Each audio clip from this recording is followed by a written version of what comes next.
আর এই Phi Phi island ট্যুরে আমরা মোট 6টি জায়গা ঘুরে দেখব। যখন কোনো ইভেন্ট বুক করবেন আমাদের টাইম লেগে গেল প্রায় 1 থেকে 1.5 ঘন্টার মতো। হ্যালো বন্ধুরা, আজ আমরা যাচ্ছি কাটামারান স্পিড বোটে করে ফিফি ট্যুরে। আর এই ফিফি আইল্যান্ড ট্যুরে আমরা মোট 6টি জায়গা ঘুরে দেখব। এই 6টি জায়গার মধ্যে যে জায়গাটি আমরা প্রথমে দেখতে চলেছি সেটি হলো কো খাই আইল্যান্ড। আগের ভিডিওতে আমরা বলেছিলাম যে সাউথ ইস্ট এশিয়ার মধ্যে সবথেকে পপুলার ক্যাব অ্যাপ হলো গ্র্যাব।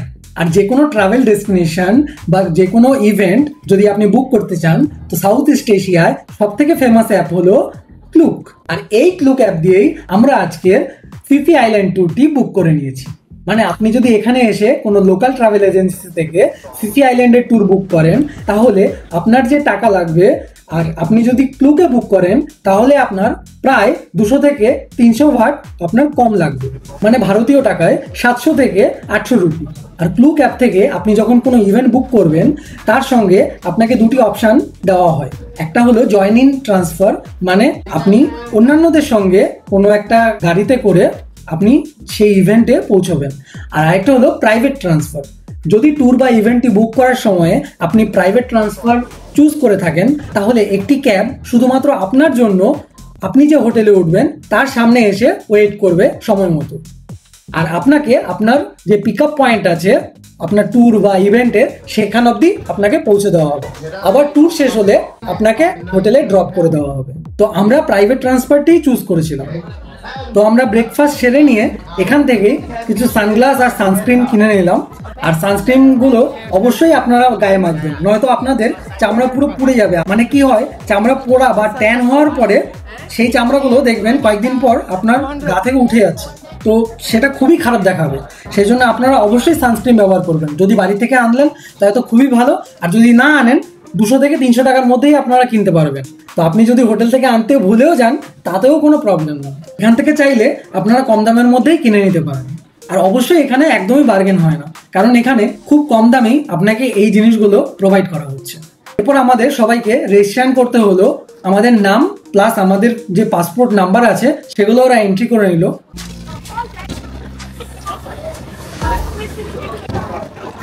এবার চলে আসি আমাদের ট্যুরের পিক আপ পয়েন্টে। এবার আমাদের এই পিক আপ পয়েন্টে পৌঁছানোর পরই আমাদেরকে ওয়েলকাম ড্রিঙ্কস দেওয়া হলো।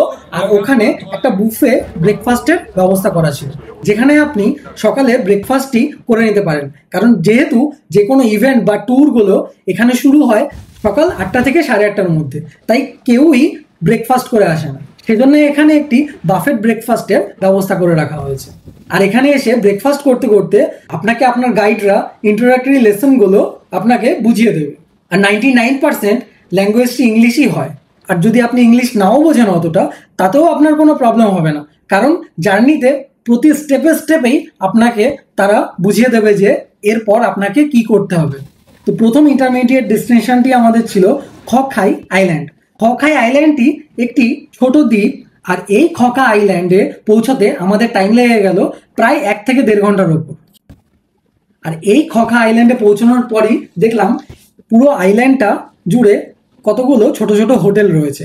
আর তার চারদিকে জেটস্কি রাইড, স্নর্কলিং আপনারা চাইলে করতে পারেন।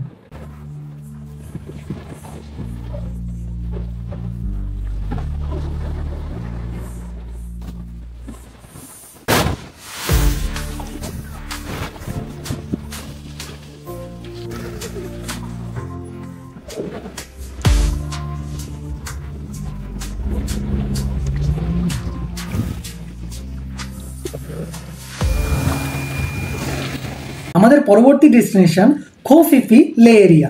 এখানে অনেক বড় একটি বিচ আছে, আর চাইলে আপনারা এখানে থাকতেও পারেন, মানে রাতেও আপনারা থাকতে পারেন। কিন্তু এটি খুবই এক্সপেন্সিভ হয়, এখানে বেশিরভাগ লোকই এখানে থাকে না। আর এটি ফিফিডনের দক্ষিণ পশ্চিম কোণে অবস্থিত। কাটামারান স্পিড বোট এই এরিয়ার খুব কাছাকাছি যায় না। আর আপনি যদি আরো অনেক কাছাকাছি থেকে এর আনন্দ উপভোগ করতে চান তাহলে আপনাকে অবশ্যই একটি লং টেইল বোট ভাড়া করে নিতে হবে।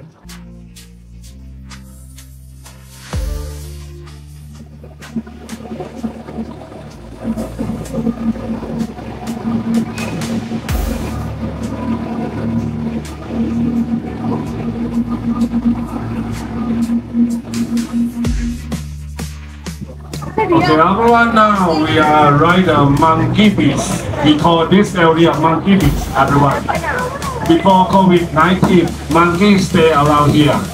When the long-tail boat arrive this area, because the customer bring the breakfast from the hotel. Pineapple, watermelon for the monkey. 11 people. Because people have 7-11 for the monkey. Sunday, monkey stay fan room. Fan room, everyone.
Thank you, help me.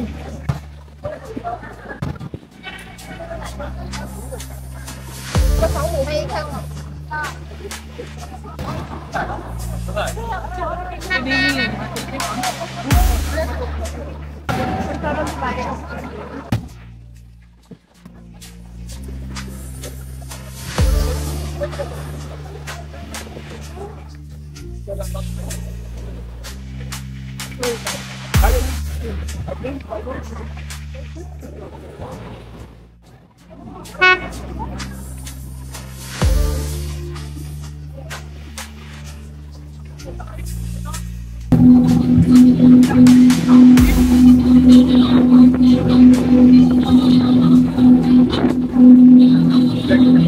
এরপর আমরা চললাম monkey বিচের দিকে, যা ডালাং বের উত্তর পশ্চিম দিকে অবস্থিত, আর এটি ফিফিডনেরই একটি অংশ।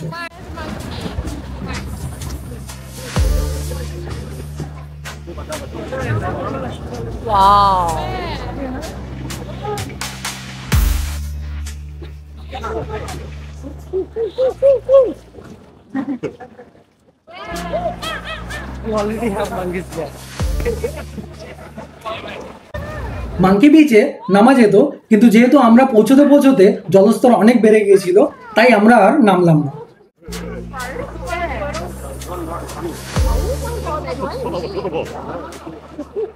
মাঙ্কি বিচ নাম থেকেই বুঝতে পারছেন এখানে অনেক মাঙ্কি মানে থাইল্যান্ডের এক প্রজাতির বানর আছে। আপনারা এখানে আসলে যদি ভাগ্য ভালো থাকে তাহলেই শুধু এদের দেখতে পারবেন, কারণ এদের সংখ্যাটা খুবই কম। এখানে এদের দেখে শুধু এনজয় করুন, কিন্তু ভুলেও এদের রাগাতে যাবেন না। আর যদি সঙ্গে করে কিছু আনেন খাবার, তাহলে আপনি চাইলে দেওয়ার চেষ্টা করতে পারেন, তবে খুবই সাবধানে।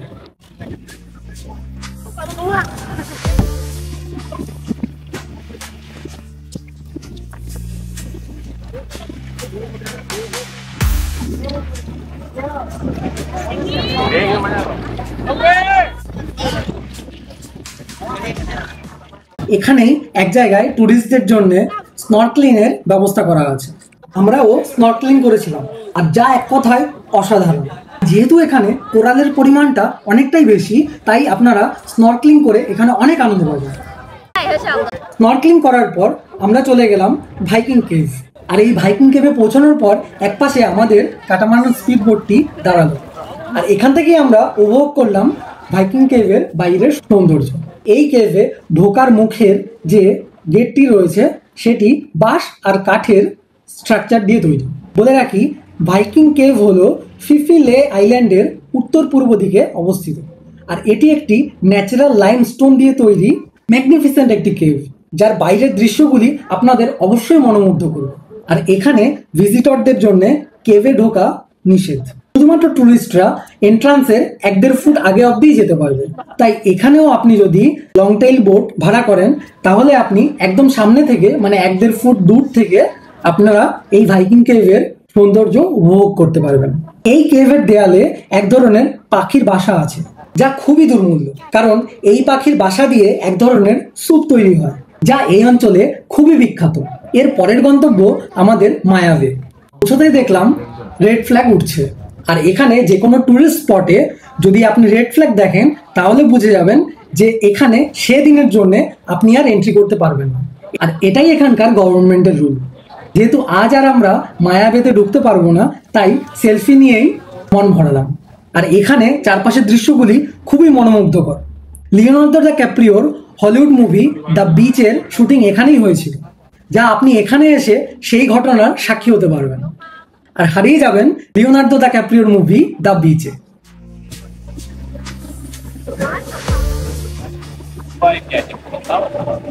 স্নর্কলিং করতে করতে যেহেতু প্রায় বিকেল 4টে বেজে গিয়েছিল, তাই 4টের পর ট্যুর এজেন্সির নিয়ম অনুযায়ী সবাইকেই ফিরে যেতে হবে।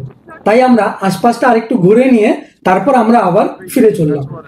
কাল আমরা যাব কারাবি, আর আমরা ঘুরে দেখব 4 আইল্যান্ড ট্যুর, আওনাং বিচ, সবকিছু। আর আমরা কাল একটি রিসর্টে উঠছি, যার রিভিউ আপনারা অবশ্যই দেখবেন। রিসর্টটি খুবই সুন্দর আর একটি অফবিট ডেস্টিনেশন। কাল বলে দেবো যে এই ধরনের অফবিট ডেস্টিনেশনে খুব সুন্দর সুন্দর রিসর্ট বুক করতে গেলে আপনাকে কি কি করতে হবে। এই ছিল আমাদের ফুকেটের দ্বিতীয় দিনের অভিজ্ঞতা। যদি ভিডিওটি ভালো লেগে থাকে আর যদি ইনফরমেটিভ হয় তাহলে অবশ্যই ভিডিওটি লাইক অ্যান্ড শেয়ার করে দেবেন এবং কমেন্ট করতে একদম ভুলবেন না। আর বন্ধুরা, অনেক জোশ হতে যাচ্ছে পরবর্তী ভিডিওটি, তাই পরবর্তী ভিডিওর নোটিফিকেশন সবার আগে পেতে চাইলে আমাদের এই ব্লুটেপ চ্যানেলটি অবশ্যই সাবস্ক্রাইব করে দেবেন। তাহলে দেখা হচ্ছে পরের ভিডিওতে।